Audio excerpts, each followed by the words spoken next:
Hi, I'm Chris from CPT Fencing and Garden Maintenance. I'm just here today building another timber store for a customer, which is designed for 3 bins. We're going to have a single door and a double door just to give the roof a bit of an extra strength without the doors being too big. But for now, I've just got a bit of a tip for anybody else who's cutting material or doing bits and pieces at home. This is the length I've worked it out that I need for the door. So I need 6 of these. These are going to make the actual door frames, so I've got the uprights. But a quick tip, to save having to keep measuring each piece, like so. So we're going to measure it, but instead of then cutting that one and then having to go over and then measure the next one, like that, so then marking it off, which the chances are that when you're actually cutting it, you might not get the same length. So a little bit of a top tip here. Okay. Just moving my little camera folk around.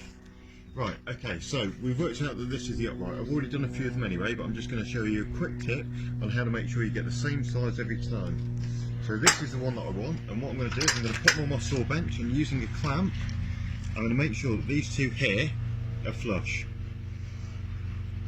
Make sure those two there are completely flush, and then I'm going to put a clamp on them to clamp them together, making sure that they stay flush. That's those flush, nice there. Just to secure it, I'm going to put an extra clamp on, just in case, just there.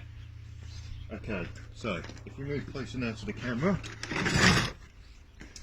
what we're going to do now is, we're going to put the saw on, we're going to bring the saw down onto the bit of wood, we're going to pull it in, making sure your hands are clear and your fingers well away from the power button.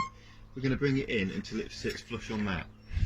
The next thing we're going to do now, is make sure that both pieces of timbers are flush with the back fence here along the saw. One last double check, and that is absolutely fine, and then we're going to make the cut. And there we go. And now, as you can see, when I pull these off together, you can now see they're clamped up together, and we've got 2 pieces of wood exactly the same length. Now, what we want to do now is we've got one more to cut, so I'm going to have to get some more timber, but we're going to remember, we're going to unclamp them. We now know that that is the one we've just cut, and we've got one more to do. So this is the one here we're going to use for the jig to cut the rest of them. But I've got one more to do. It's just a quick tip from CPT Fencing and Garden Maintenance. Thank you very much, and enjoy your project. Thank you.